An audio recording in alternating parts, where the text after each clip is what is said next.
Hello, I'm going to make a video on my 1987 Toyota Seabreeze 1-ton axles, fuel injected. So I'm just going to do a walkthrough of it all, because I'll be selling it, so anyone interested can watch this video and get a better idea for it than just pictures. So, pop the hood.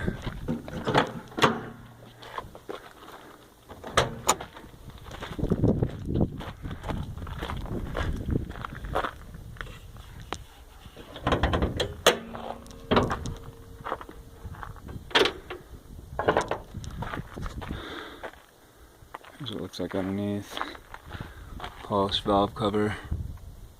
I did that. Any of the work that I'll be talking about is work I've done to it. Stock automatic when I bought it, and then converted it to 5-speed. This wiring you see here was part of an HHO kit I had designed for it, but didn't finish it. I still have the kit, which I can include with it. So that's what the motor bay looks like. Clean as can be for its age. Okay, now we'll start it. Go through a walkthrough. There's also a hidden kill switch, so it won't start if the switch is on.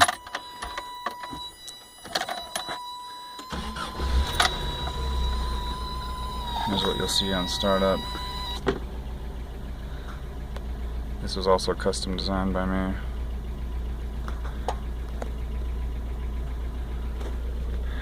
Radio's out right now, but I can install one before it's sold. I have one for it. There's a view from here. We'll walk through there in a minute. Okay, here's this. So you could basically just use this. It tells you your speed. You just calculate your direction and tells you exactly where to go. But it'll have your speed on there, so I use this as a trip meter to tell me the mileage.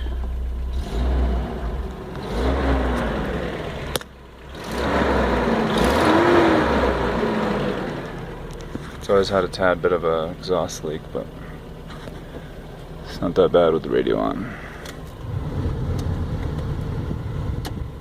AC worked when I put Freon in it, but it didn't last long. It only lasted a couple days before it ran out.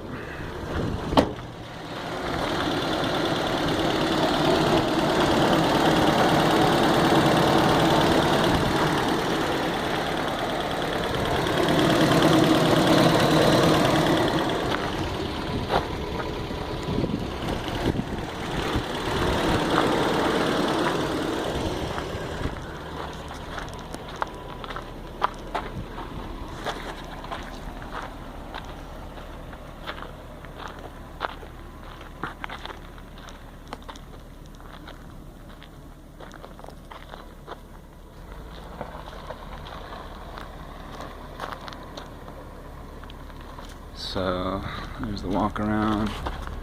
Here's what it looks like under here in the hitch that I welded on.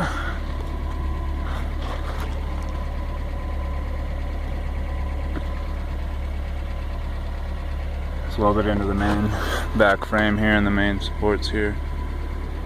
That's what the underneath looks like. New shocks, new tires.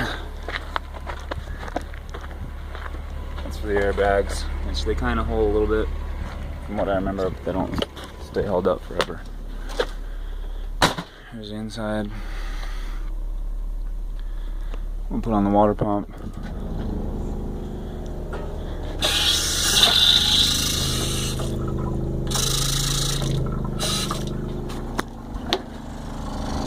And flow jet water pump.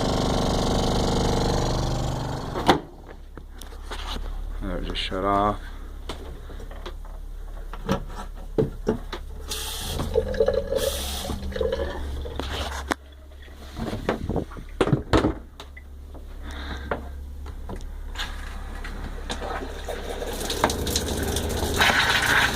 Looks like I got a leak down there,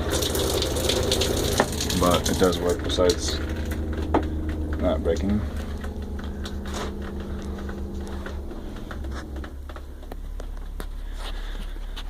This is where the inverter used to be, the original inverter, but it had some issues. I don't know what the deal was. It kind of worked, but I didn't like it. I would basically just run this little inverter here, turn that on, and you got 110, it works. We'll plug that into a main source, but that'll run anything, laptops, whatever you got in this thing. I ran the whole thing.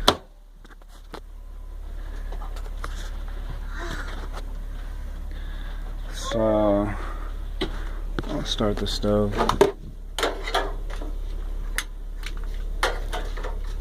Fridge works, stove works.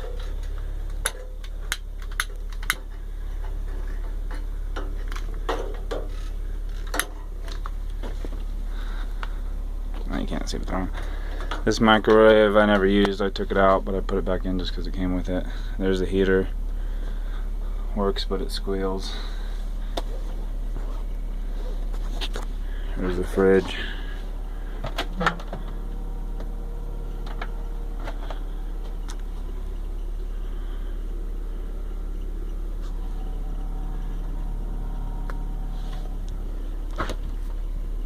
Which it's on.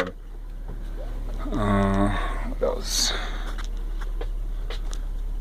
There's this. All the windows work, most of the screens are in, all the crankers work. Screen's a little messed up right there.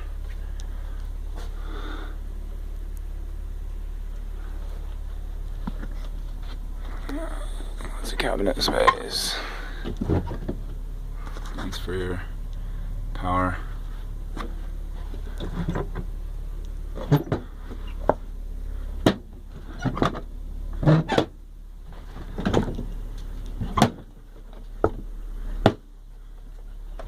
So, that's pretty much it. Extinguisher, door. A little bit of an issue around there. Hole there. I did put this hole in there. I had a subwoofer, but it didn't work out that good. Here's where your battery's at, back in there. Here's the manual and all the paperwork and stuff that comes with it. Manual and anything else that came with it since I bought it. That folds out into a bed there. This thing rolls out into a bed like that, although it's not bolted into the side, so it could fall out. It's a little loose, but in theory that folds out into the bed, that folds out into the bed. And it does have some issues back here. And there.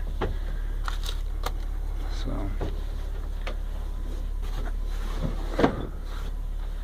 that's really all there's a little bit of stuff back in here. It's not perfect, but overall there's like no major leaks. It has had some leaks, but nothing major. Drips here and there.